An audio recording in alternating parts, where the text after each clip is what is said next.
Hello dear, कैसे हैं आप लोग। आई होप आप लोग ठीक होंगे। तो स्टार्ट करते हैं आज की क्लास। और क्लास हम स्टार्ट कर रहे हैं lecture number 3 issue of da Vinci में। तो बच्चों, आज का जो टॉपिक है मैंने आपको दिखा रखा है, जैसे आप स्क्रीन पे देख पा रहे हैं, issue of debenture as collateral security. इसका मतलब क्या होता है, कोलेटरल सिक्योरिटी का मतलब क्या होता है, ये सारी चीज़ हम इसमें पढ़ने वाले हैं। और इसमें चाहे 1 घंटा लग जाए चाहे 1.5 घंटा लग जाए, हम पूरी क्लास को आज जो टॉपिक फिनिश करके ही आगे बढ़ेंगे। ठीक है, तो स्टार्ट करते हैं इस क्लास का। तो अब मैंने आपको टॉपिक लिखवाया issue of debenture as collateral security. इसका क्या मतलब होता है आपको मैं समझा दूँ। कोलेटरल का मतलब होता है एडिशनल। क्या होता है मतलब एडिशनल। तो एडिशनल सिक्योरिटी की बात हो रही है, एडिशनल सिक्योरिटी की बात हो रही है। यहाँ पर मैं आपको समझाता हूँ एडिशनल सिक्योरिटी मतलब मैंने आपको बता दिया। देखो, हमने एक बैलेंस शीट लेना है। यहाँ पे बैलेंस शीट ये सिर्फ मन से ले रहे हैं, अपने दिमाग से ले रहे हैं, आप कुछ समझाने के लिए बैलेंस शीट लिया जा रहा है। डमी बैलेंस शीट है। तो ये मैंने आपको बैलेंस शीट दिखाना है आपको। ये देखो, मान लो उस बैलेंस शीट में, उस कंपनी के बैलेंस शीट में मशीन है 8 लाख का, मशीन है 8 लाख का। उसके बाद इधर अदर एसेट्स साथ साथ लिखेंगे। अदर एसेट्स है 22 लाख का। और ये सारा जो एसेट्स वो किनका है, तो इनका शेयर कैपिटल है। लोगों का पैसा लगा है शेयर कैपिटल में, वो है 10 लाख का। 10 लाख का ये। इसके बाद इन्होंने जो कमाकर और इनमें लगाया है, कमाकर इन्वेस्ट किया है, जिसे हम रिजर्व और सरप्लस के नाम से जानते हैं। तो ये रिजर्व एंड सरप्लस आप मान लो, सरप्लस आपने मान लिया कि सरप्लस है ये, और ये हो गया बैलेंस शीट मिलाने के लिए 20 लाख का। ठीक है, तो हमारा बैलेंस शीट दोनों साइड 30 लाख और इधर भी 30 लाख मैच कर रहा है। ठीक है, ये हुआ हमारा बैलेंस शीट, ये हुआ हमारा बैलेंस शीट।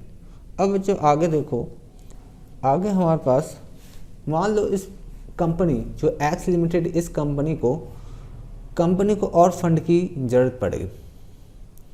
तो या तो ये शेयर्स को इशू कर सकती है, लेकिन शेयर्स इशू करना एक रिस्क वाला काम होता है, क्योंकि शेयर्स को इशू करते ही क्या होता है कि कंपनी में ऑनरशिप पब्लिक की ज़्यादा बढ़ जाती है। और जैसे जैसे पब्लिक की ऑनरशिप बढ़ जाएगा तो कंपनी का कंट्रोल हो सकता है कि प्रमोटर के हाथ से निकल जाए। क्योंकि होता क्या है कि प्रमोटर के पास जितने शेयर्स ज़्यादा होंगे उतना उनके लिए अच्छा है, उस प्रमोटर के लिए अच्छा है जिसने बिजनेस को बनाया है, जिसने कंपनी को इनिशियल स्टार्ट किया था। तो वो कहाँ से पैसे को रेज करे। तो यहाँ पर एक दूसरा उपाय ये है कि वो डिवेंचर को इशू करके रेज कर सकता है।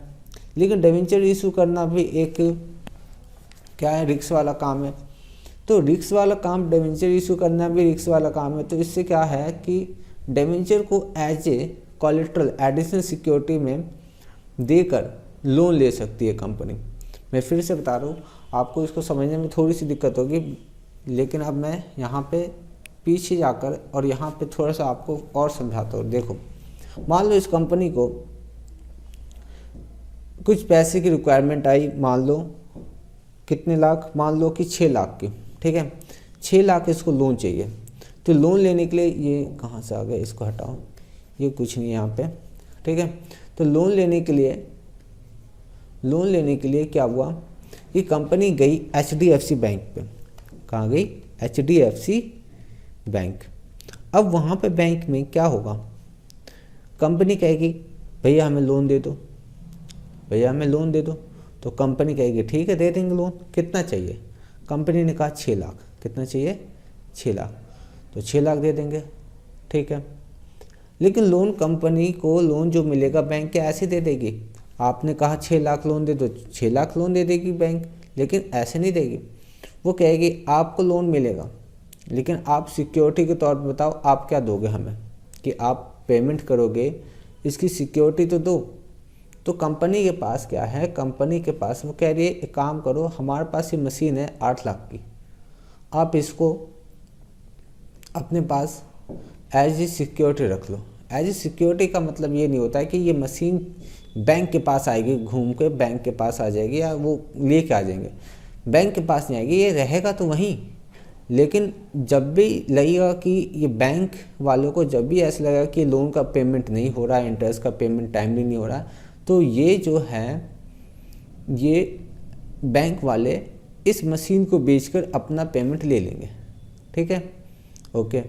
तो एज ए सिक्योरिटी के तौर पे बैंक में कंपनी ने एक्स लिमिटेड ने एक मशीन, अपना एसेट जो मशीन है उसको एज ए सिक्योरिटी रख दिया। ठीक है, जब हम सिक्योरिटी रखते हैं ना, जब हम सिक्योरिटी रखते हैं तो हम यहाँ पर इस सिक्योरिटी को हम नाम दे देते हैं, ये से कहते हैं प्रिंसिपल सिक्योरिटी।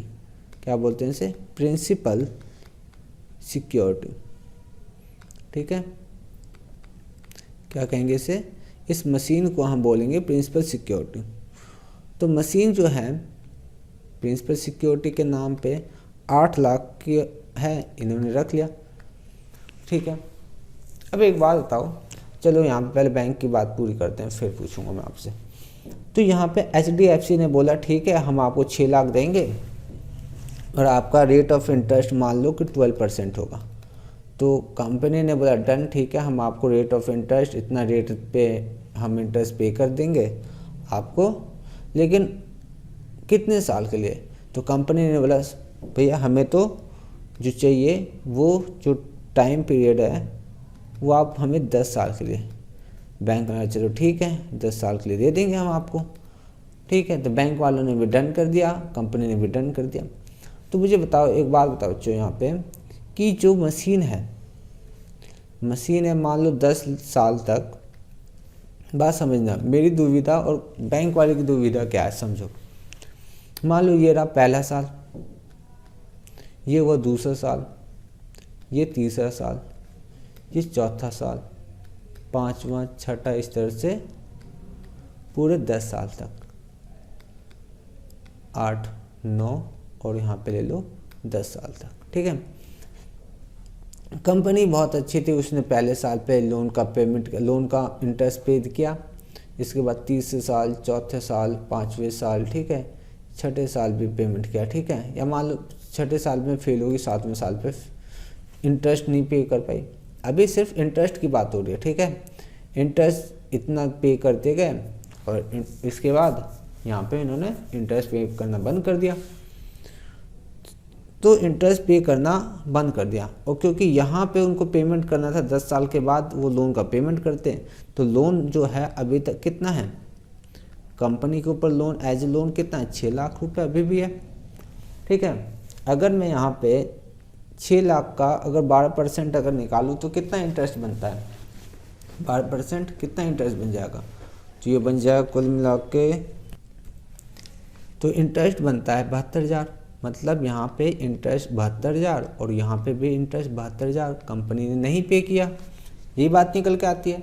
ठीक है, अब बच्चों एक बात बताओ, मशीन, अगर कोई चीज़ मशीन है तो कंपनी में यूज हो रही है, क्योंकि कंपनी के पास है वो चीज़। तो जब कंपनी में यूज हो रहा है तो कंपनी में यूज होते होते उस पर तो डेप्रिसिएशन भी लगेगा। मान लो वो मशीन यहाँ पे 8 लाख की मशीन है, क्या यहाँ पे भी 8 लाख की होगी? इस साल, दूसरे साल भी 8 लाख की होगी क्या? तीसरे साल, चौथे, पाँचवें क्या 8 लाख की होगी? नहीं होगी। तो क्या होगी? मशीन की वैल्यू कम होती जाएगी। मान लो कि मशीन की वैल्यू जो 8 लाख इस डेट पे था जब यहाँ पे लोन को रेज किया था, लोन को जब रेज किया था तो मशीन की वैल्यू 8 लाख थी। ठीक है, लेकिन क्या हर साल 8 लाख रहेगी? नहीं, ऐसा बिल्कुल नहीं होता है, क्योंकि हमने डेप्रिसिएशन का कंसेप्ट पढ़ रखा है कि मशीन की value day by day decrease होती है। तो मान लो अगर यहाँ पे कंपनी को लगे, बैंक को लगे कि ये इस तरह का अगर कहीं भी आगे बढ़ते बढ़ते कभी भी किसी साल अगर वैल्यू कम हो जाती है, मान लो यहाँ पे जो मशीन की वैल्यू, अगर मैं यहाँ पे देखूँ कि मशीन की वैल्यू कितनी होगी, मान लो यहाँ पे 3,50,000, 3 लाख मशीन की वैल्यू 3,50,000 यहाँ पर हो गई। डेप्रिसिएशन की वजह से, कोई भी रीजन की वजह से हो सकता है, 3,50,000 हो गया। तो आप सोचो, क्या कंपनी जो मशीन है यहाँ पे, क्या कंपनी या बैंक मशीन को बेच करके अपना लोन 6 लाख का क्या पेमेंट कर पाएगी या रिकवर कर पाएगी? रिकवर नहीं कर पाएगी। एक तो इंटरेस्ट भी 72 हज़ार रुपये अगर हम देखा जाए तो 2 साल का हो गया 1,44,000 और 6 लाख ये भी रिपेमेंट करना है। तो कंपनी पेमेंट नहीं कर पाएगी इस कंडीशन में, है कि नहीं? तो और HDFC बैंक जो रिकवर भी नहीं कर पाएगा। तो बैंक भी इस चीज़ से बताओ बहुत डायलेमा में है कि दुविधा में है। अगर इस तरह का कोई मशीन पे भी अगर हम एज ए प्रिंसिपल हम कोई सिक्योरिटी रखते हैं, उसका भी तो डेप्रिसिएशन लग रहा है। तो बैंक बताओ इससे भी खतरे में है, बैंक खतरे में है। तो क्या होता है, ऐसे खतरे को बताओ दूर करने के लिए, ऐसे बताओ रिकवरी पेमेंट को लेने के लिए कंपनी ना अपनी तरफ से और सियोरिटी देती है। सियोरिटी का मतलब है कि कुछ डिबेंचर इशू कर देगी, ठीक है, डिबेंचर इशू कर देगी। मान लो कंपनी को ये बात पता है कि हम पेमेंट करेंगे, हम अच्छे लोग हैं, भले लोग हैं कंपनी, लेकिन इन केस अगर कुछ हो जाए तो बैंक को एज ए सिक्योरिटी के तौर पे एक तो ये तो दिया ही दिया है, ये तो है बैंक के पास, लेकिन बैंक को और अच्छा सिक्योर करा जाए। अगर बैंक अपने आप को सिक्योर करना चाहती है और अच्छी तरह से, तो पता है क्या कहेगी? बैंक कहेगी आप ना कुछ डिबेंचर दे दो हमें। कितने डिबेंचर दे दो? तो आप एक काम करो 10 लाख के डिबेंचर दे दो, ठीक है। आपने मान लो 10 लाख के डिबेंचर दे दो और रेट ऑफ इंटरेस्ट 12%। डिबेंचर कितने होने चाहिए? ये डिबेंचर दे दो और कितने का? 10 लाख का। बच्चों ये डिबेंचर पता कब, ये डिबेंचर दे तो दिया बैंक वालों को, लेकिन ये कब एक्सरसाइज किया जाएगा? जब ये कंपनी डिफ़ॉल्ट होना स्टार्ट हो जाएगी, ठीक है। जब तक ठीक चल रहा है इंटरेस्ट कंपनी पे करते रहेगी, बैंक भी रिसीव करते रहेगा इंटरेस्ट। लेकिन अगर लगेगी बैंक को कि अब ये पेमेंट करने में आनाकानी कर रही है या नहीं दे पा रही है, तो अब उस समय में अपने आप को सिक्योर करने के लिए ये सिक्योरिटी के तौर पे क्या करेगी कि डिबेंचर जो 10 लाख का डिबेंचर है वो बताओ अपने पास एज ए सिक्योरिटी रखेगी। पता है क्या कहेगी? ये कहेगी कि आप मुझे इतने का डिबेंचर दे दो और अगर आपने सब कुछ ठीक चला, आपने इंटरेस्ट पे किया, सब कुछ ठीक पेमेंट किया, तो ये डिबेंचर आपको वापस कर दिए जाएंगे, ठीक है। अगर आपने कहीं भी डिफ़ॉल्ट करने की कोशिश की तो इस डिबेंचर को एक्सरसाइज कर दिया जाएगा। अब आपका जो लोन होगा वो डिबेंचर में कन्वर्ट हो जाएगा। आपके बच्चों दिमाग में एक बात आएगी, सर डिबेंचर इशू करने से क्या फ़ायदा है? कोई फ़ायदा नहीं है।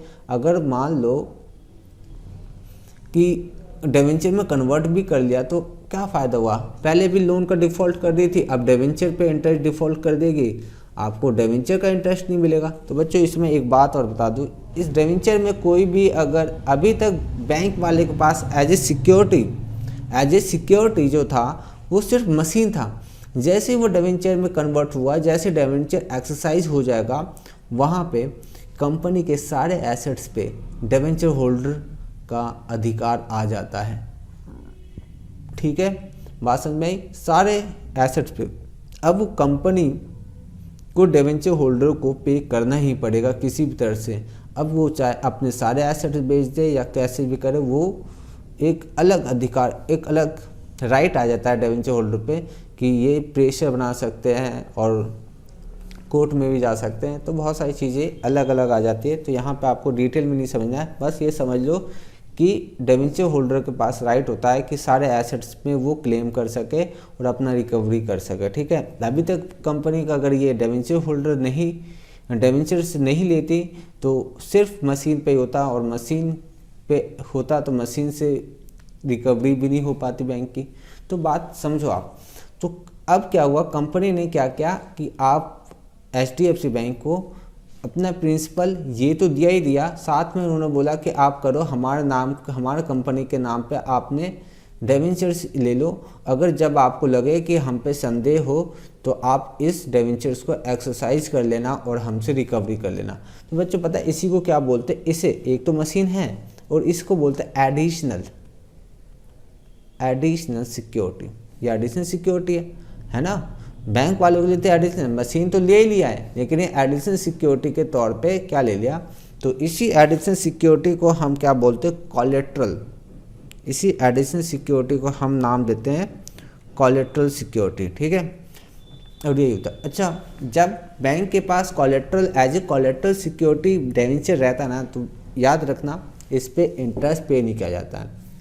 इंटरेस्ट तो सिर्फ लोन पे किया जाएगा, इस पे सिर्फ रखा हुआ है। जब लगेगा कि इन्हें बताओ डिफ़ॉल्ट कर रहे हैं, तो उस स्थिति में ये एक्सरसाइज होता है, फिर इंटरेस्ट की बात आती है, फिर सारी चीज़ बात आती है, ठीक है। तो ये बात मैंने यहाँ पे ख़त्म किया, आपको समझ में आ गया होगा कि डिवेंचर्स कोलेट्रल डिवेंचर क्या क्यों इशू किए जाते हैं। एक एडिशनल सिक्योरिटी के तौर पे दिया जाता है, और ये इस पे इंटरेस्ट पे किया जाएगा जब डिफ़ॉल्ट हो जाती है और जब ये एक्सरसाइज होता है। सारी बात करेंगे आगे। अब मैं आपको ना इसका अकाउंटिंग ट्रीटमेंट बताता हूँ, बहुत ज़्यादा समझाऊंगा, आप परेशान होंगे, तो मैं आता हूँ इसके अकाउंटिंग ट्रीटमेंट में क्या करेंगे।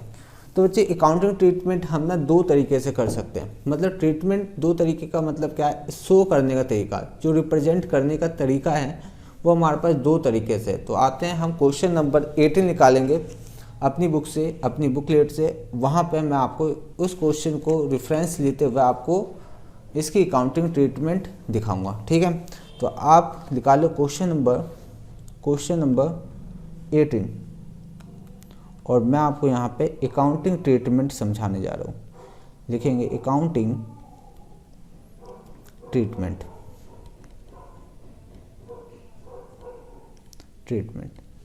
ठीक है। चलो क्वेश्चन नंबर 18 निकाल लिया फटाफट निकाल लो। स्टार्ट होते हैं बच्चों। क्वेश्चन नंबर 18 मिल गया होगा आपको, पेज नंबर है 193। X limited obtained a loan of ₹8 lakh from State Bank of India and issued 10,009% debenture of 100 each as a collateral security. How will issue of debenture be shown in the balance sheet? तो बच्चों किस तरह से हम balance sheet में दिखाएंगे, हमें ये समझाना है, ठीक है। और मैं यहाँ पे आपको दो मेथड से बताऊंगा, और दोनों मेथड जो है उसमें से जो भी अडॉप्ट करना पड़े हम कर सकते हैं, ठीक है। क्वेश्चन आप समझ पाएंगे। पहले मैं मेथड स्टार्ट करता हूँ। तो मेथड 1 क्या कहता है, तो आप देखो मेथड 1 तो बैलेंस शीट में मेथड 1 का ये रिप्रेजेंट करने का तरीका है, कोई मेथड 1 2 नहीं है, एक तरीका है रिप्रेजेंट करने का। तो आपको दोनों तरीके से रिप्रेजेंट कैसे करते बैलेंस शीट में वो समझाता हूँ। तो आप बनाएंगे बैलेंस शीट, और ये एक्सट्रैक्ट होगा, मतलब थोड़ा सा। तो एक्सट्रैक्ट बैलेंस शीट बना रहे हैं हम, और ये कैसे बनाएंगे, तो हम कंपनी का बैलेंस शीट बना रहे हैं। तो आपको पता है कंपनी का बैलेंस शीट कैसा होता है, वर्टिकल होता है। यहाँ पे हम लिखेंगे क्या, ए पॉइंट डाल के इक्विटी एंड लायबिलिटीज, तो इक्विटी एंड लायबिलिटीज में हमने लिखा, और यहाँ पे होगा हमारा अमाउंट, ठीक है। हमने यहाँ पे अमाउंट लिखा। और बच्चों सबसे पहले क्या हमारे पास कोई शेयर कैपिटल है, क्या हमने कोई इक्विटी शेयर, ये सारी चीज़ नहीं है। तो हम स्टार्ट करेंगे पहले नंबर से, नॉन करंट लायबिलिटीज। तो बच्चों जो भी ये जो लोन होता है ना, लोन, उसको हम नॉन करंट लायबिलिटी, क्योंकि ये 8 साल 9 साल 10 साल इस तरह से होता है, तो जो भी 1 साल से ज़्यादा के लिए लायबिलिटी होती है उसे नॉन करंट लायबिलिटी कहते हैं। तो आप लिख लो नॉन करंट लायबिलिटी में, इसमें हेडिंग डालो ए डाल के, लॉन्ग टर्म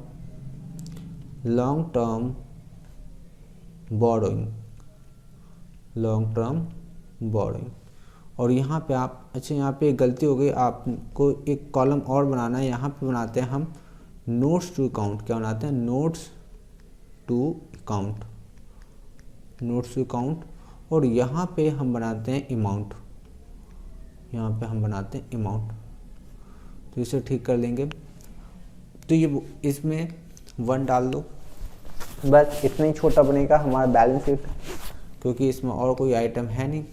अब यहाँ पे हमें जो इसमें आने वाला है लॉन्ग टर्म बोरोइंग में, हमें यहाँ पे इसका डिटेल दिखाना होगा, और उसके लिए हमें बनाना पड़ेगा notes to account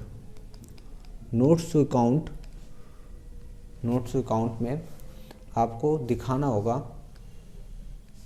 number one क्या है, तो हम बोलेंगे long term borrowings. Long term borrowing, आज लॉन्ग टर्म बोरोइंग में हम आपको दिखा दें, यहाँ पर क्या आएगा लॉन्ग टर्म बोरोइंग में। तो लॉन्ग टर्म बोरोइंग में हमने क्या लिया, लोन लिया है, लोन फ्रॉम, यहाँ पे आप देखो लोन कहाँ से लिया है, from SBI, loan from state bank, इसे बोलेंगे स्टेट बैंक ऑफ इंडिया। कितने का लोन लिया है, तो लोन ले रखा है, देखो क्वेश्चन में आप कहता है लोन ओपन 8 लाख, कितने का, 8 लाख का। तो हमने 8 लाख का लोन ये दिखा दिया यहाँ पे। और इसके बदले में आपको देखो एक हमारे पास एक्ट है, या हम एक अकाउंटिंग स्टैंडर्ड में एक बात लिखी गई है कि आपको हर एक चीज़ डिस्क्लोज करना है। डिस्क्लोज का मतलब है कि आपको कुछ भी नहीं छुपाना है पब्लिक से। तो हम ये लोन जो ले रहे हैं इसके बदले में हमने यहाँ पे आप देखो पढ़ो क्या लिखा है, एंड 10,009% डिवेंचर, फर्स्ट लाइन के एंड के बाद आप देखो State Bank of India issued 10,009% debenture of 100 each as a collateral security. तो हमें बताना होगा पब्लिक को कि हमने ये जो लोन लिया है वो हमने कोलेटरल सिक्योरिटी के बेस पे लिया, मतलब हमने इसके नाम पे इस लोन के बदले में हमने डिवेंचर दे रखा है एज ए कोलेटरल, ठीक है, एडिशनल सिक्योरिटी के तौर पे। तो ये लिख के बताना पड़ेगा आपको, बैलेंस शीट में शो करना पड़ेगा। तो लिखो आप secured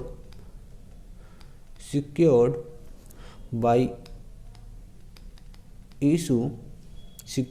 issued नहीं issue लिखें, issue of 10% 10,000, 9% debenture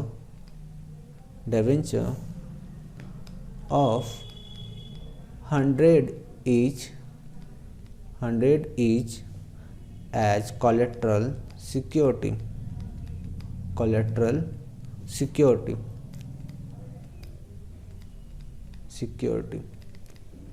तो आपने ये बता दिया कि 10,009% वाले डिवेंचर 100 वाले वो एज ए कोलेटरल सिक्योरिटी हमने रखा है, और इसको आप लिख दोगे टोटल करके 8 लाख, और 8 लाख हमारे अमाउंट में आ जाएगा। ठीक है, आपके दिमाग में एक बात आएगी, सर आपने ये 10,000 को ये 100 से मल्टीप्लाई करके बाहर नहीं लिखा। बच्चों बाहर लिखने की ज़रूरत ही नहीं है, बस हमने ये जो लोन ले रखा है, ये जो लोन है इसको सिक्योर किया गया है इससे, ये कंपनी को बताना होगा, पब्लिक को बताना पड़ेगा कि आपने इसको सिक्योर कर रखा है, ये 10,000 डिवेंचर आप कहाँ जमा कर रखा है ये बताना होता है बस। ठीक है, इसको मल्टीप्लाई करके आगे नहीं लिखना होता है, ये हमारी लायबिलिटी नहीं है ना एक्चुअल में। अगर यहाँ पे लिख दोगे तो आप क्या दिखाने लगोगे, लायबिलिटी, और जो एक्चुअल में अभी लायबिलिटी नहीं है। तो ये चीज़ हमें ध्यान रखनी है। चलो आगे नेक्स्ट, तो ये क्या है, ये हमारा मेथड 1 हुआ कंप्लीट। अब आज मेथड 2 क्या कहता है, तो मेथड 2 में आप देखेंगे मेथड 2 हमें क्या बताता है, तो लिखें मेथड 2। इसमें हम क्या करेंगे, तो इसमें बच्चों क्या करना होता है, जो हमने 10,000 डिवेंचर इशू कर रखा है एज ए कोलेटरल सिक्योरिटी, उसमें आपको इस तरह से समझाना होगा कि जर्नल एंट्री करके देखो, जर्नल एंट्री में सबसे पहले आप दिखाओ आपने ये जो 10,000 डिवेंचर इशू किए हैं, 100 वाले कितने हो गए, 10 लाख हो गए। तो आपको कितने % डिवेंचर है, तो ये डिवेंचर है 9% डिवेंचर। आप देखो क्वेश्चन में देखो 9% डिवेंचर ऑफ 100 ईच, तो 9% डिवेंचर अकाउंट, और ये हो जाएगा हमारे पास 10 लाख, हमने 10 लाख दिखा दिया। लेकिन एक्चुअल में बच्चों हमने एज ए लायबिलिटी तो बढ़ा लिया, क्या ये लायबिलिटी है, हमने बोला 2, मतलब 2 मतलब क्या, लायबिलिटी, कि एक्चुअल में कंपनी के लिए अभी लायबिलिटी है, नहीं है, लायबिलिटी अभी नहीं है ना, अभी लायबिलिटी नहीं है। तो अब इस लायबिलिटी को कैंसिल करने के लिए हमने एक हमने अकाउंट खोला, डिवेंचर, इसको कैंसिल करने के लिए debenture suspense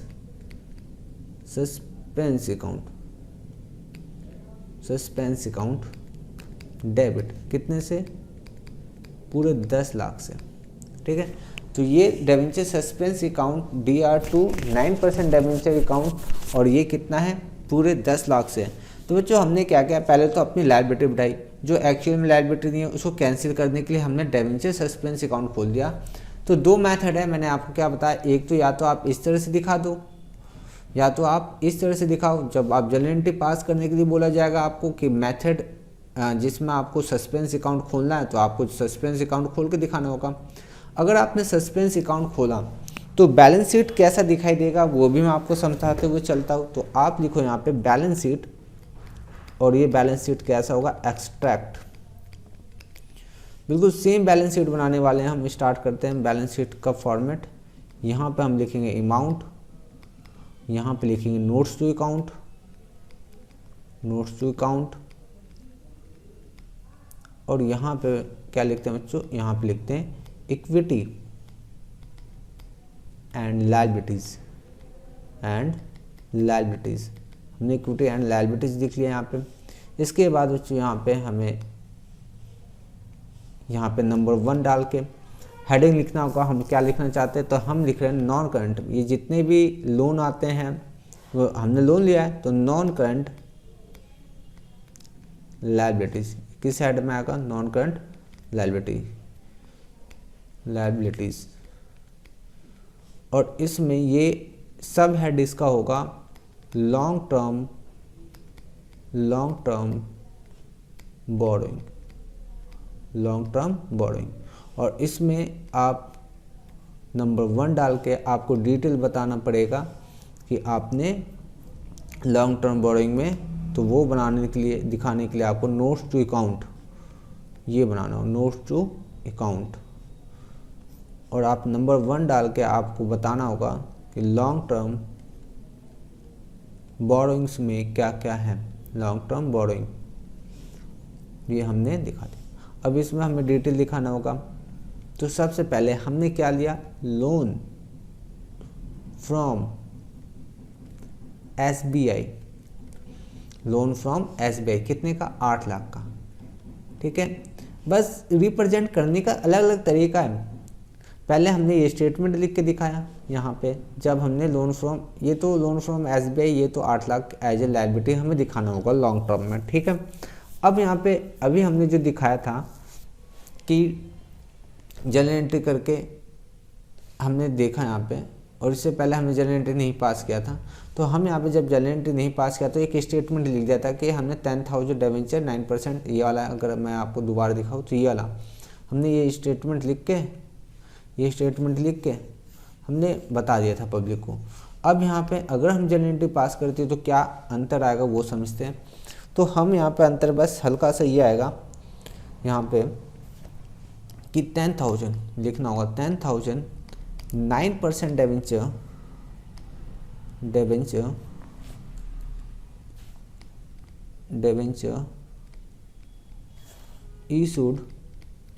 issued as collateral security,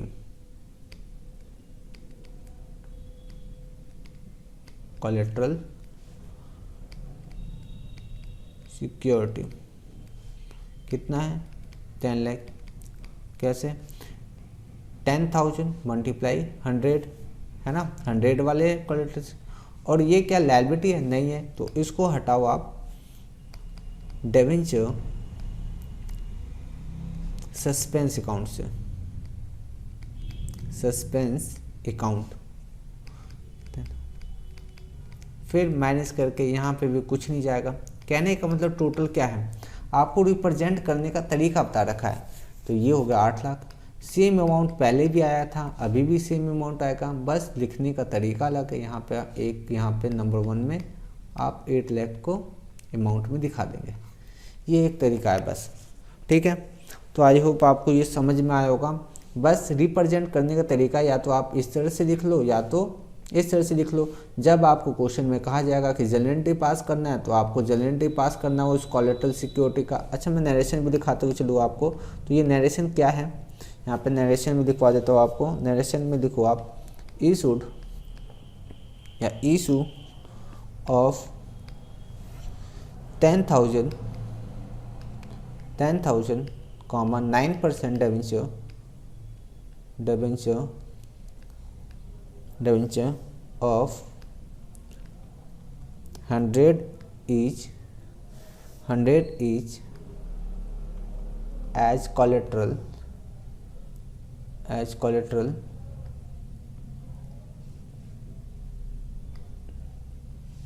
इसको मिटा के हम आगे लिखते हैं as collateral security किसके लिए? For loan taken. हमने ये किसके लिए दिया है? लोन टेकन फ्रॉम कौन सी बैंक से? SBI से। ठीक है, तो ये नरेशन लिख सकते हो आप, कुछ भी लिख सकते हो, कोई दिक्कत नहीं यहाँ पे। तो ये इसका नरेशन ही निकल के आता है। तो आते हैं बच्चों क्वेश्चन नंबर 19 क्वेश्चन नंबर 19 करते हैं और फिर मैं आपको उसका बैलेंस शीट भी बना के दिखाऊंगा। तो बिल्कुल अच्छी तरह से सब कुछ कंप्लीट कर रहे हैं। तो आ जाइए क्वेश्चन नंबर 19 पे।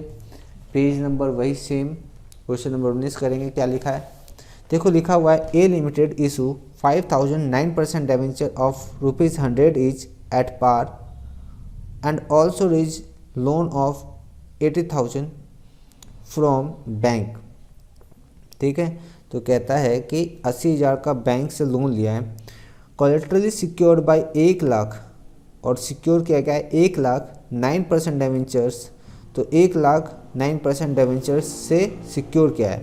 How will be debentures shown in balance sheet of the company assuming company has pass journal entry. देखो बच्चों, यहाँ पे क्या लिखा है, आप इसको अंडरलाइन भी कर सकते हैं। एज्यूमिंग ये मानते हुए कि कंपनी ने पास किया जर्नल एंट्री। इसका मतलब क्या बोल रहा है? आपको डिबेंचर सस्पेंस अकाउंट खोला है। यहाँ पे कंपनी जब बोल रही है कि ये मानते हुए कि जर्नल एंट्री पास किया है, issue of debenture as a collateral security in the book. तो बुक में जो भी डिबेंचर इशू क्या है उसका जर्नल एंट्री पास किया है, इसका मतलब डिबेंचर सस्पेंस अकाउंट को खोला गया। तो स्टार्ट करते हैं कैसे। तो यहाँ पे एक बात बता दूँ आपको, एक तो कंपनी ने डिबेंचर इशू किया है, फिर लोन लिया है, उस लोन के बदले में कोलेटरल सिक्योरिटी भी दिया है। तो यहाँ पे 2 क्वेश्चन बनता है। एक क्वेश्चन आप समझ चुके होंगे कि ये वही वाली बात कह रहा है जब हमने स्टार्ट किया था, इशू करने वाली एंट्री जब हमने किया था, याद है आपको? इससे पहले वाले लेक्चर में वो सारी चीज़ें यहाँ पे करनी पड़ेगी। तो आ जाओ, सबसे पहले मैं आपको दिखाता हूँ क्वेश्चन नंबर 19 का सॉल्यूशन। आप समझना ये क्या बोल रहा है। ये कह रहा है पहली एंट्री जो होगी ये होगी बैंक अकाउंट, जो इसने डिबेंचर इशू किया है पब्लिक को। ठीक है, पब्लिक को क्या है, कितना? 5,000, कितना क्या है? 5,000 डिबेंचर, और 5,000 डिबेंचर कितने रुपए के? 100 वाले, और एट पार पे क्या है, मतलब 100 की चीज़ 100 पे ही की है। तो डेबिट कर लो आप बैंक को पूरे 5 लाख से। ठीक है, ये किसको क्या है? पब्लिक को क्या है, इसलिए हम बोलेंगे डिबेंचर एप्लीकेशन एंड अलॉटमेंट। सारा पैसा एक बार में आता है, तो हम एप्लीकेशन अलॉटमेंट 5 लाख से। ठीक है, आप नरेशन लिख लेना या मैं लिख के आपको बताता हूँ। Being 5,000 debenture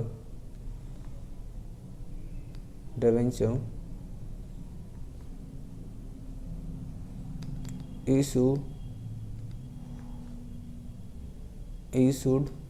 and application money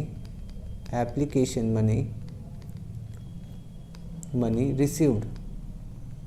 हमने क्या किया? एप्लीकेशन मनी रिसीव्ड कर लिया है। अब बच्चों दूसरी एंट्री आपको पता ही है क्या करना होता है। इस एप्लीकेशन मनी को ठिकाने लगाते वक्त हमें उस डिबेंचर कितने परसेंट डिबेंचर है, 9% डिबेंचर को हमें क्रिएट करना होता है, अपनी लायबिलिटी बढ़ानी होती है। Debenture application and allotment account debit कितने से?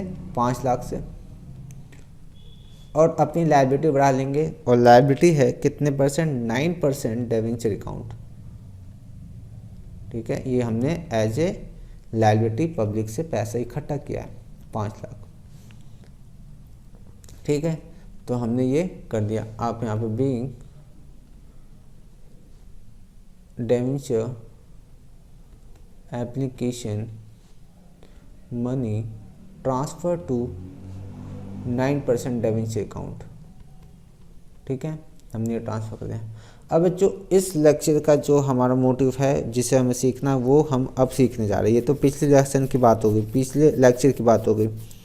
अब क्या कहता है, कहता है लोन लिया है, एक रेज किया है लोन 80,000 का, तो लोन लिया तो हम यहाँ पे इसी डेट सेम डेट की बात करते हुए, या तो डेट है ही नहीं तो कोई बात नहीं, सेम दिन को ही हम मानते हुए हम एंट्री पास करेंगे और लिखेंगे बैंक अकाउंट डेबिट करेंगे, और बैंक बढ़ गया होगा कितने से, 80,000 से। और 80,000 ये क्यों बढ़ा है, क्योंकि लायबिलिटी लिया है, लायबिलिटी रीच किया है, लोन लिया है, तो लिख लो आप लोन फ्रॉम, कोई बैंक का नाम है नहीं है तो आप लिख लो सिर्फ लोन फ्रॉम बैंक 80,000। नरेशन लिख लो, आप लिख लो बीइंग लोन रेज्ड, लोन लिया है, ठीक है, लोन रेज्ड, तो ये लोन लिया। लेकिन बच्चों इसके बदले में क्या क्या कोलेटरल सिक्योरिटी डिबेंचर दिया गया है, और वो कितने का, 1 लाख का। तो आप जब भी कोलेटरल सिक्योरिटी के नाम पे डिबेंचर दोगे तो आपको अगर जर्नल एंट्री पास करने को आए तो आप क्या करोगे, डिबेंचर सस्पेंस अकाउंट डेबिट कितने का, 1 लाख का, और आपको 9% डिबेंचर, कितने परसेंट डिबेंचर है, देखो 9% डिबेंचर आपको दिखाना होगा, 1 लाख।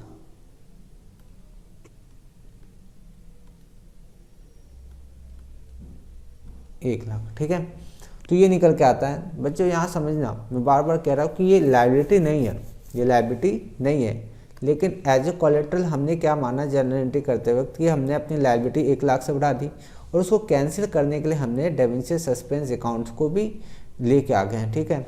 तो यहाँ पे ये एंट्री करने के लिए जब बोलता है तो इसका इम्पैक्ट बैलेंस शीट में भी पड़ता है। वो बैलेंस शीट पे क्या पड़ता है इम्पैक्ट, मैंने आपको समझाया है, इस क्वेश्चन को कंप्लीट करके भी दिखा देता हूँ क्या निकल के आता है। देखो आप कैसा बैलेंस शीट बनाएंगे, एक्सट्रैक्ट, इसमें क्या लिखेंगे, सबसे पहले लिखेंगे equity and liabilities, equity and liabilities, और यहाँ हम लिखते हैं नोट्स टू अकाउंट, और यहाँ बच्चों लिखेंगे हम अमाउंट, ठीक है। और हमें पता है सारे लोन और डिबेंचर जो भी इशू करता है हम कहाँ भेजते हैं उसको, हम भेजते हैं उसे नॉन करंट, कहाँ भेजते हैं, नॉन करंट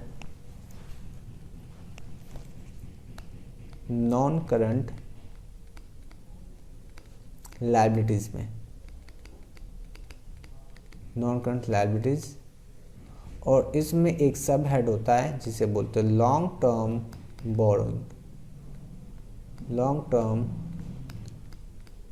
बोरोइंग, ठीक है। और इसका नंबर 1 डालते हुए हमें इसको नोट्स टू अकाउंट में इसका डिटेल दिखाना होगा, तो आप दिखाओगे, लिखेंगे नोट्स टू अकाउंट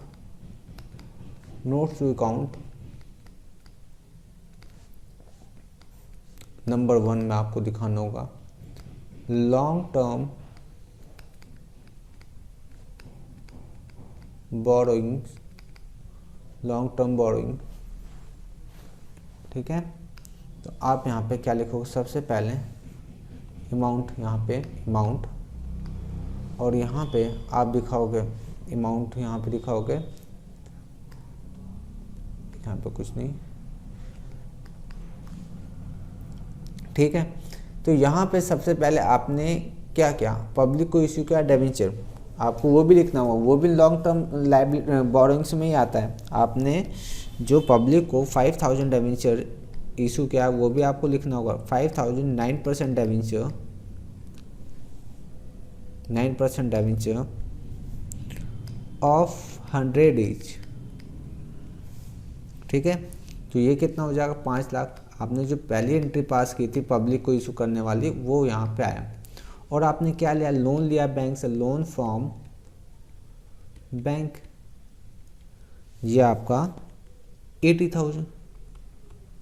और इसके नाम पे आपने इस लोन लोन लिया, उस बैंक को आपने एज ए कोलेटरल सिक्योरिटी दिया है, आपको वो भी बताना होगा। तो 1,000, 9% debenture issued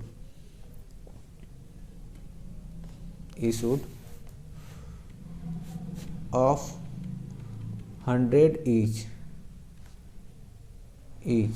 as collateral security, as collateral security।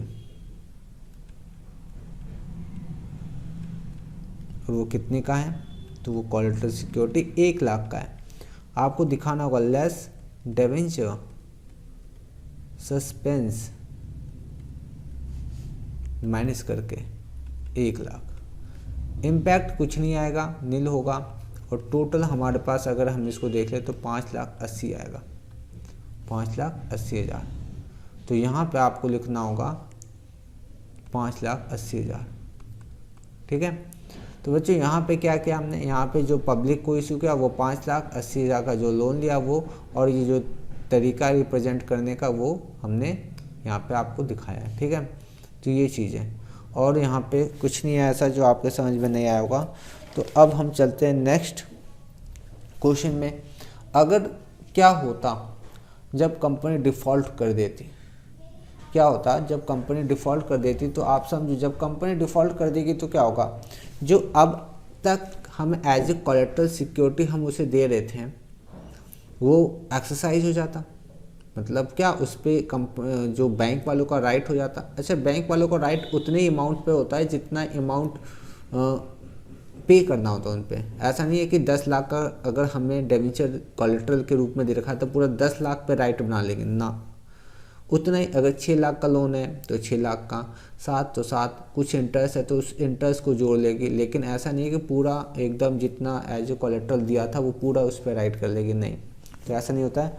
तो इसी चीज़ को हम आगे बढ़ाते हैं। और अगर डिफ़ॉल्ट कर जाती कंपनी तो क्या होता है, तो मैं आपको यहाँ पे क्वेश्चन नंबर 20 कराकर इस चीज़ को समझाता हूँ। तो क्वेश्चन नंबर 20, और आप हेडिंग डाल लेना कि इन केस ऑफ डिफ़ॉल्ट, लिखो आप इन केस ऑफ डिफ़ॉल्ट। ठीक है, तो आते हो क्वेश्चन नंबर 20 पे और पढ़ते हैं, फटाफट पढ़ेंगे और सारी चीज़ें ख़त्म करेंगे। तो आ जाओ, क्वेश्चन नंबर मिला आपको 20, मिला क्वेश्चन नंबर 20। देखो पेज नंबर 194 पे सबसे ऊपर क्वेश्चन है, question number 20। G limited issued 10% debenture of 100 each as collateral, तो एज कोलेटरल किया जा रहा है डिबेंचर इशू 10,100 वाले for loan of rupees 8 lakh from Dena bank. तो लोन लिया है देना बैंक से 8 लाख का। आगे पढ़ेंगे। The company was unable to repay the loan on which interest payable was rupees 2 lakh as on 31st March 2018। तो कंपनी ने इंटरेस्ट भी नहीं पे किया है। जो इंटरेस्ट पेबल कितना हो गया है, इंटरेस्ट आउटस्टैंडिंग हो गया कंपनी के तरफ से अगर देखा जाए तो 2 लाख का। और ये कब हुआ, 31 मार्च 2018 तक का इंटरेस्ट 2 लाख हो गया। देना bank on 31st March 2018 exercised the right vested in it by the way of debenture being issued as collateral security। कहता देना बैंक अब 31 मार्च 2018 को जो अपना राइट एक्सरसाइज कर लेती है, कहती जो कोलेटरल सिक्योरिटी के तौर पे दिया गया था उसको अब डिबेंचर में कन्वर्ट कर रही है। ठीक है, कम कर सकती है बैंक क्योंकि डिफ़ॉल्ट हुआ है कंपनी।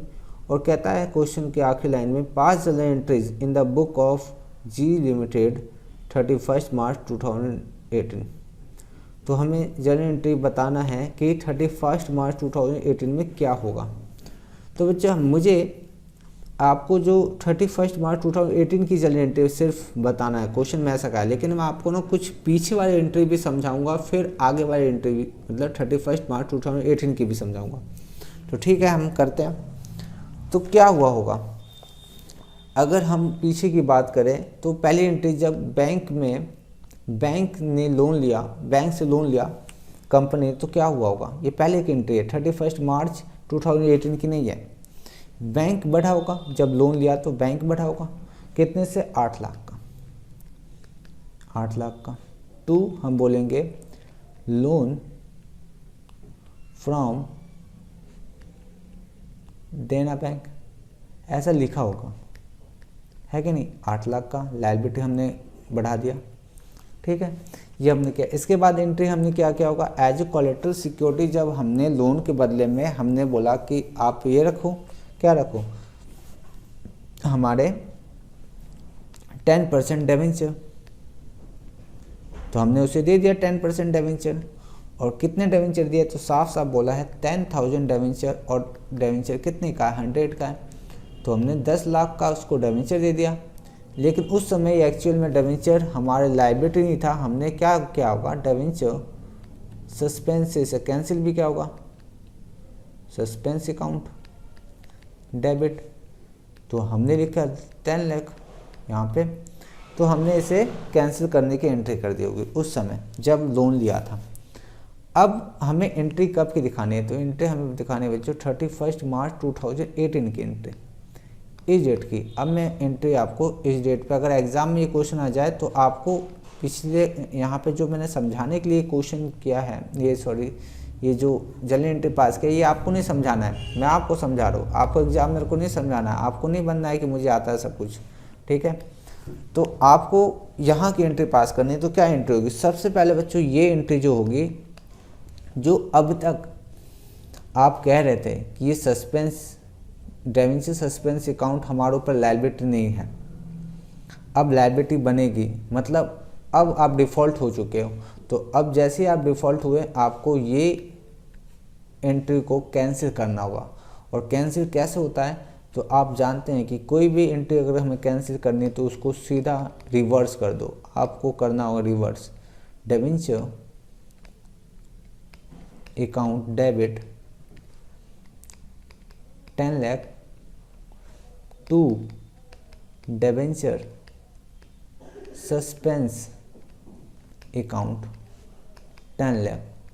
तो 10 लाख से आपको ये रिवर्स एंट्री पास करनी होगी। और आपको मैं इसका नरेशन बताऊंगा क्योंकि ये आपके लिए नया है, और इसके लिए तो आपको पता ही ना क्या करना है, इसकी तो आपको नरेशन मैंने पहले वाले में भी बताया क्वेश्चन में। तो आपको लिखना होगा entry of debenture issued as collateral security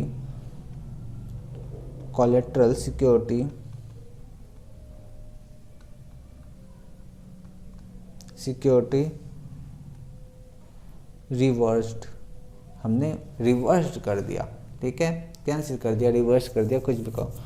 और बच्चों क्या करेंगे इसके बाद, अब वो लोन जो है, लोन जो था, अब उस लोन को हम किस में कन्वर्ट करना पड़ेगा, कंपनी किस में कन्वर्ट करेगी, बैंक वाले ने कन्वर्ट करेगी तो कंपनी भी करेगी, तो किस में कन्वर्ट करेगी, लोन को कन्वर्ट करेगी वो डिवेंचर में, ठीक है। और डिवेंचर जो है वो 10% डिवेंचर में, ठीक है। तो आ जाओ, अब लोन जो है उसको कन्वर्ट किया जा रहा था, लोन ख़त्म हो जाएगा, लायबिलिटी ख़त्म हो रही है लोन वाली, है ना, लायबिलिटी लोन वाली जो है वो तो ख़त्म हो रही है, एक नई लायबिलिटी बनेगी जो होगी डिवेंचर वाली। तो इस लोन को जब हमने ख़त्म करना है तो इसको डेबिट करना होगा, क्योंकि क्रेडिट में था तो डेबिट करो इसको, लोन फ्रॉम देना बैंक, इसको हमने ख़त्म करने के लिए डेबिट कर लिया। और कितने का लोन था, ये था बच्चों 8 लाख का। और बच्चों साथ में एक इंटरेस्ट की बात भी हुई थी, जो 2 लाख का इंटरेस्ट जो पेंडिंग था उसको भी कन्वर्ट करेगी, उसका भी तो है interest, outstanding interest account debit, ठीक है। मैं फिर बोल रहा हूँ आपसे, ये इंटरेस्ट क्यों आया, क्योंकि क्वेश्चन में साफ साफ कह रहा है कि interest payable was 2 lakh, 31 March 2018 तक इंटरेस्ट कितना होगा, तो पेबल है मतलब आउटस्टैंडिंग है, तो इसको भी ये आउटस्टैंडिंग ये लायबिलिटी को भी कन्वर्ट करना होगा किस में, डिबेंचर में कन्वर्ट करना होगा। और वो कौन से डिबेंचर है, तो 10% डिबेंचर में हमने कन्वर्ट कर दिया।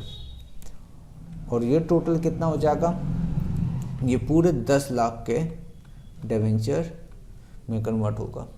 तो बस आप लिख लो, यहाँ पे नरेशन आपको बता देता हूँ, ये हो गया आपका loan converted into 10% debentures, 10% debentures। तो ये बच्चों हमने क्या ख़त्म क्वेश्चन को, यहाँ पे इस क्वेश्चन का सॉल्यूशन हुआ ख़त्म। अब जो मैं आपको लेक्चर में आपको जितना समझाया, जितना टॉपिक था मैंने आपको सब कराया।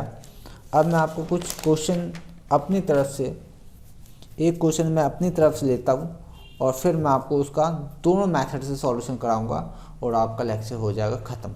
ठीक है, तो क्वेश्चन मैं जब लिखवाऊंगा तो आपको साथ साथ लिखना है, कुछ भी आगे पीछे नहीं करना, साथ साथ लिखना होता है। अगर आप साथ साथ लिखते हैं तो आपको ज़्यादा अंडरस्टैंडिंग होगी। ठीक है, चलो बच्चे स्टार्ट करते हैं, क्वेश्चन लिखना स्टार्ट करेंगे। लिखेंगे 1 अप्रैल 2019 X Limited took loan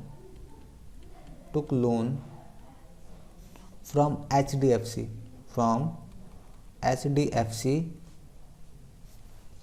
rupees 60,000। क्या ये काम करो, ये छोटा अमाउंट हो जाएगा, 60 के बदले 6 लाख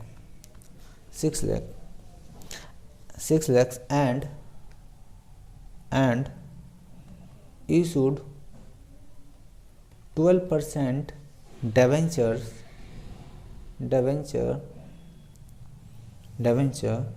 of रुपीज़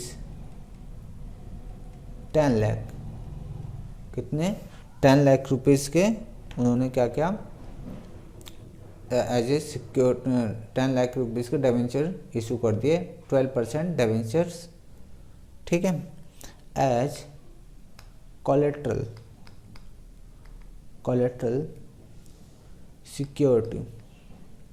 सिक्योरिटी। ठीक, आप आगे लिखेंगे on 31 March 2022 total interest payable of 1,20,000। ठीक है, 1,20,000 क्या है, इंटरेस्ट पेबल है। X limited could not pay outstanding interest। ठीक है, तो एक्स लिमिटेड ने क्या हुआ उसके साथ, उसने अपना आउटस्टैंडिंग इंटरेस्ट पे नहीं कर पाया। ठीक है, मेक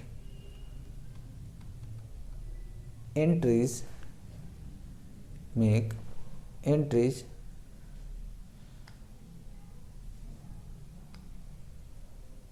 तो हमें एंट्रीज करने हैं, make entries to be passed on 31 March 2022। तो हमें एंट्री पास करनी है 31 मार्च 2022 की, अंडर बोथ मैथड। तो मैंने आपको जैसा कहा था हम दोनों मेथड पे एक एग्जांपल लेने वाले हैं, तो हमें दोनों मेथड से इसको करना है। आ जाओ फटाफट इसका सॉल्यूशन करते हैं। तो आ जाओ क्वेश्चन नंबर, एग्जांपल नंबर 1 का सॉल्यूशन। तो देखो कैसे करेंगे। क्या हुआ, एक्स लिमिटेड ने इशू किया, तो हमें इस डेट को पास करनी है, हमें इस डेट की एंट्री पास करनी है। लेकिन मैं आपको फिर से बताऊंगा, मुझे शुरुआत से आपको समझाना है। पेपर में अगर ये क्वेश्चन आएगा तो हमें इस डेट की, लेकिन शुरुआत में हुआ क्या होगा, कौन सी डेट को, 1 अप्रैल को क्या हुआ होगा 2019 में। इस डेट पे आप समझेंगे। तो इस डेट पे हुआ क्या था, तो बैंक ने लोन लिया, तो यहाँ पे बैंक बढ़ जाएगा, बैंक अकाउंट डेबिट। कितने का लोन लिया, 6 लाख का, 6 लाख का लोन ले लिया, ठीक है। और ये कहाँ से लिया, तो आप कहोगे ये जो लिया गया है HDFC बैंक से, तो लिख लो लोन फ्रॉम HDFC 6 लाख का, ठीक है। इसका मैं नरेशन आपको नहीं बताऊंगा क्योंकि ये सारी चीज़ें आपको पहले से पता है। अब जब लोन ले लिया तो आपने क्या किया होगा, लोन लेने के बाद, जब दोनों मेथड की बात कर रहा हूँ, ठीक है। तो पहले मेथड में जब हम बात कर रहे थे तो वहाँ पे क्या है, कोई डिबेंचर सस्पेंस अकाउंट नहीं खुलता है, ठीक है। तो डिबेंचर सस्पेंस अकाउंट नहीं खोला होगा, ठीक। लेकिन कुछ समय बीतने के बाद एक इंटरेस्ट वाली बात आई, तो वहाँ पे मैं देख लेता हूँ इंटरेस्ट तो बना होगा, इंटरेस्ट तो हुआ होगा। तो इंटरेस्ट जो है कितना, तो डेबिट हो गया 1,20,000 का। देखो क्वेश्चन में लिखा हुआ इंटरेस्ट कितना बन गया है, तो इंटरेस्ट एक्सपेंस है और ये लायबिलिटी बन गई। इंटरेस्ट तो आउटस्टैंडिंग इंटरेस्ट के नाम पे हमने क्या दिखा दिया, 1,20,000। ये कब हुआ होगा, ये इसके कुछ सालों के बाद, ठीक है। उस दिन नहीं होगा, कुछ सालों के बाद, तो हमने ये दिखा दिया, ठीक है। अब आ जाओ बच्चों, अब वो डेट आ गया 31 मार्च 2022। तो इस डेट पे क्या हुआ होगा, इस डेट पे बैंक वालों ने एक्सरसाइज कर दिया अपना लोन, ठीक है, कन्वर्ट करने के लिए। तो लोन जो है कन्वर्ट हुआ, लोन फ्रॉम जो HDFC था वो कन्वर्ट हो जाएगा, अकाउंट डेबिट कन्वर्ट हो जाएगा 6 लाख, ये लोन कन्वर्ट हो रहा है देखो। और इंटरेस्ट जो आउटस्टैंडिंग इंटरेस्ट है कंपनी की बुक में हो रहा है, ये सारी चीज़ें याद रखना, ये कंपनी की बुक में हो रहा है, ये भी डेबिट करेगा। ये कितने का था, 1,20,000 का। 2 कितने परसेंट डिबेंचर, तो 12% डिबेंचर, 12% डिबेंचर इसमें कन्वर्ट कर दिया, तो ये कितना हो, 7,20,000। तो जो आपको एक चीज़ और बता दूं मैं यहाँ पे, जब कंपनी ने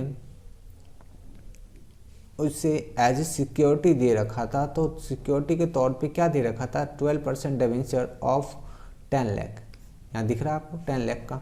लेकिन जब कन्वर्ट हुआ तो सिर्फ 7,20,000 का ही डिबेंचर कन्वर्ट होगा। याद रखना, कभी भी जितना अमाउंट आउटस्टैंडिंग होता है वो इंटरेस्ट और लोन ऐड करके ही होता है, ठीक है।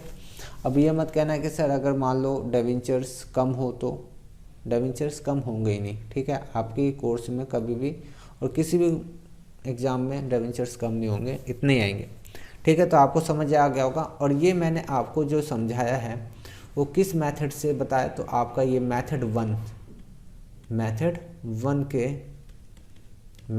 से मैंने बताया। कैसे, अगर मेथड 1 नहीं होता, सेकंड होता तो क्या होता, तो बच्चों वहाँ पे इसी डेट पे एक और अकाउंट खुला हुआ होता, debenture suspense account DR2 12% debenture account, तो वो नहीं खुला है, इसलिए मेथड 1 है। अगर वो खुलता तो क्या होता, मैं उसका ट्रीटमेंट आपको यहाँ बताता हूँ। मेथड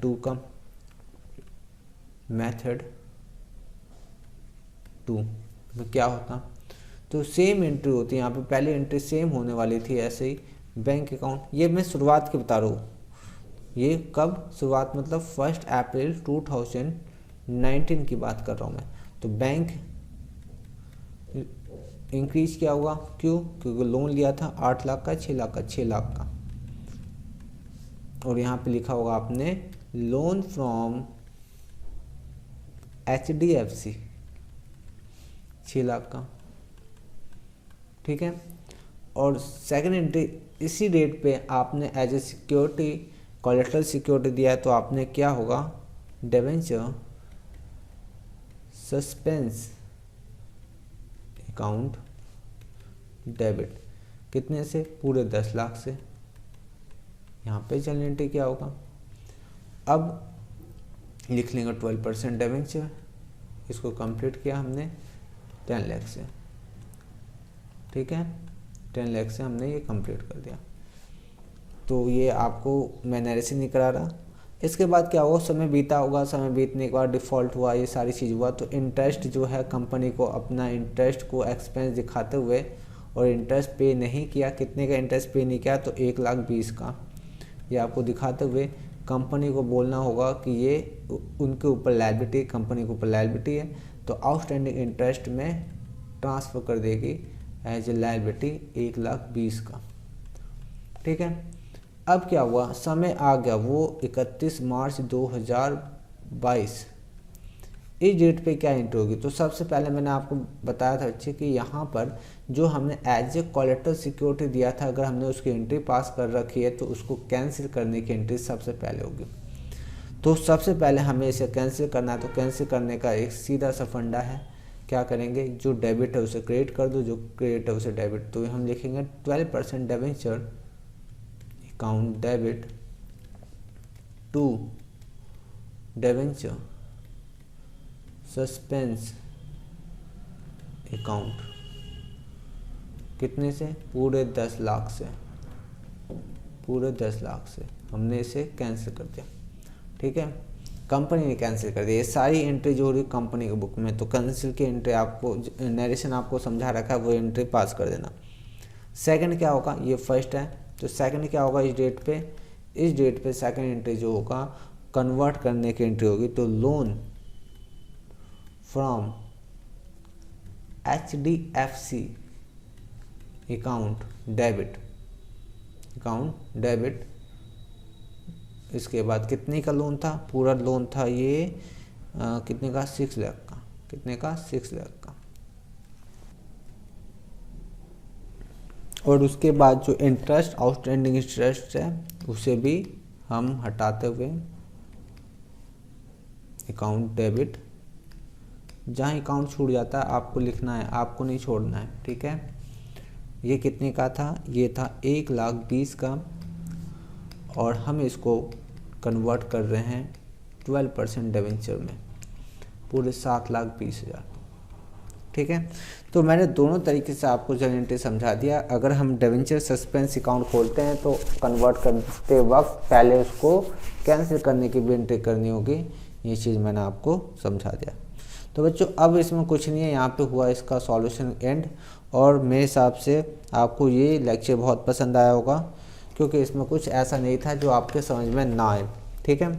तो ये लेक्चर नंबर 3 यहाँ पे ख़त्म होता है। कुछ इसमें थ्योरी पोर्शन है, तो मैं आपको धीरे धीरे समझाते रहूँगा इस लेसन में, तो डोंट वरी, यहाँ ऐसा कुछ भी नहीं है जो आपके समझ में नहीं आएगा। तो हम आगे जो पढ़ने वाले हैं मैं आपको यहीं से बता देता हूँ, इसी लेक्चर में बता देता हूँ कि आगे हम पढ़ने वाले case of issue of debenture from point of view of redemption.